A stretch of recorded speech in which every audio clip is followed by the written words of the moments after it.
I'm here with Will Yan of CIBC Mellon.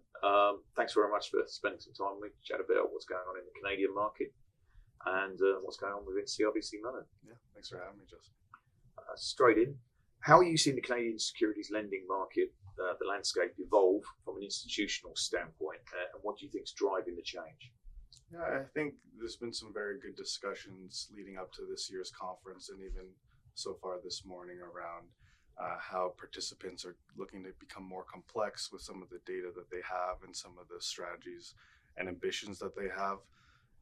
Clients are on the more sophisticated end. They're more looking away from how am I just generating revenue through this service, but how am I optimizing all the various levers around revenue generation and asset management. So when it comes to either strategic uses of collateral, managing liquidity, and then also what is the best avenue for different routes to market across how they can best use their assets. So that's been something that's quite topical on an ongoing basis.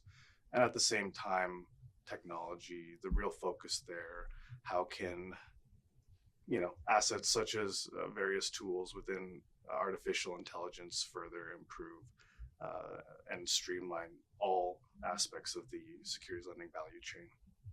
Excellent.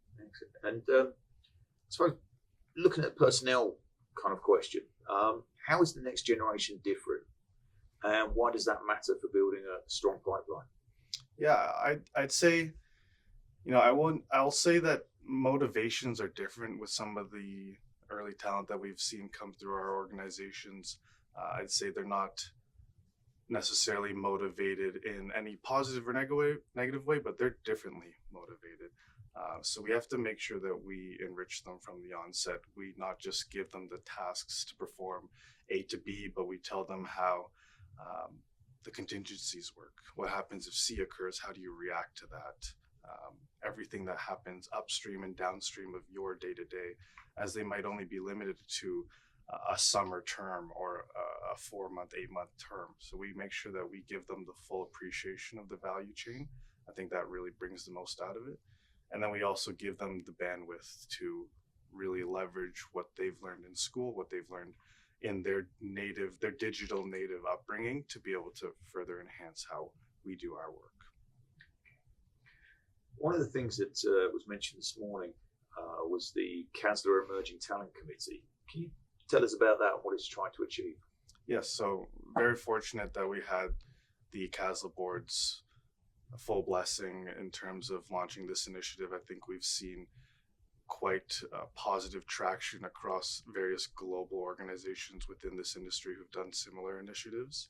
And again, with CASLA's goal of maintaining the long-term viability of this industry, that doesn't happen without the continuity, the ability to pass that knowledge on and build up the talent base going forward into the future.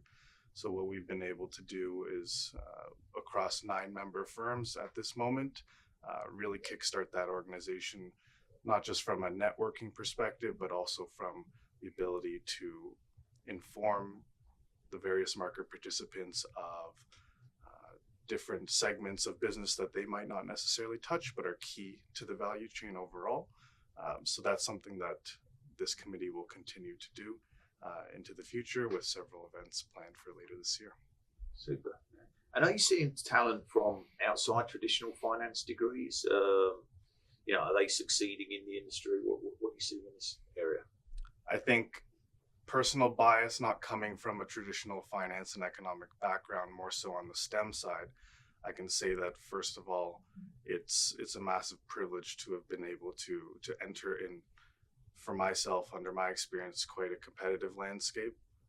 But I do see that as an opportunity to add additional perspective that may have not been brought in. And that's not to say that there's any bias towards traditional versus non-traditional backgrounds, but we notice right now that the young talent that we bring in are extremely flexible. They're extremely adaptive, and whether it's their educational background or not, we really look for some of those soft skills first and foremost, which are the ability to be coachable, take on additional tasks, and really come to the table with new ideas. Well, great catching up. thank you very much for your time here today. Yeah, thank you very much, Justin. Appreciate it.